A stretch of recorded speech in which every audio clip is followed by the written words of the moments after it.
Today I asked myself, why does having so little upper lower body separation work so well on the rollerblades?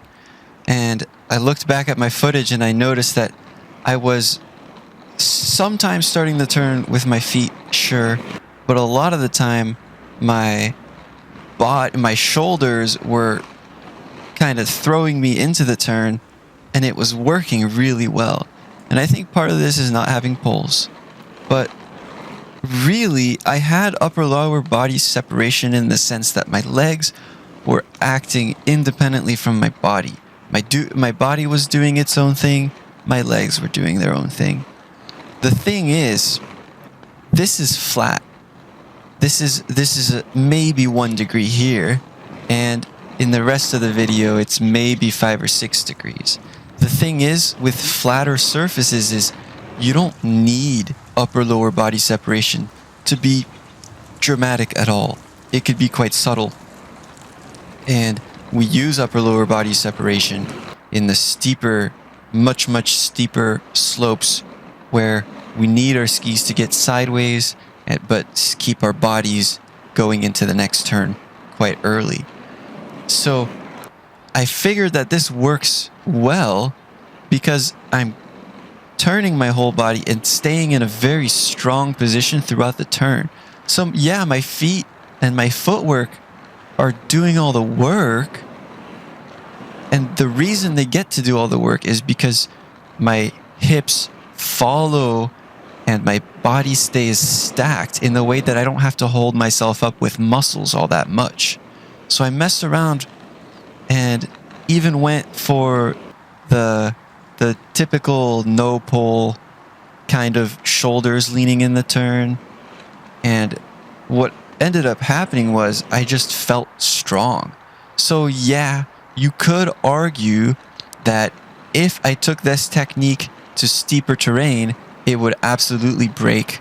And even here I was speeding up throughout my turns, so this was technically a little bit too steep for the amount of upper lower body separation I used.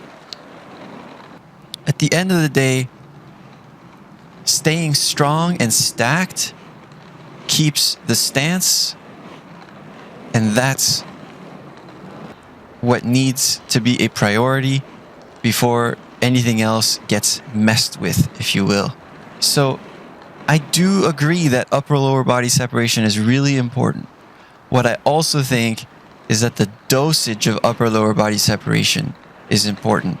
And you have to look at the slope you're on and you have to really ask yourself, what's the priority here? Is it allowing more movement of the legs, or is it strength? And I went for strength, and it worked just fine.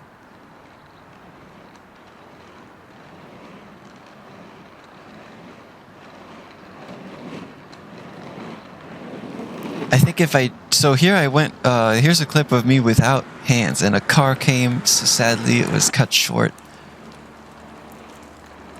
And here I even went and leaned into the shoulders leading into the turn, and even made a drill that emphasized that. What you would consider a mistake, I did it and I was turning just fine. So actually my turns that are more dynamic, my shoulders are right up there at the start of the turn, turning with the feet. And those are actually the turns that look best, that look a little bit more dynamic and like things are going on. Really ask yourself, what is the dosage of upper lower body separation that's appropriate for your body, your stance, and the slope you're on?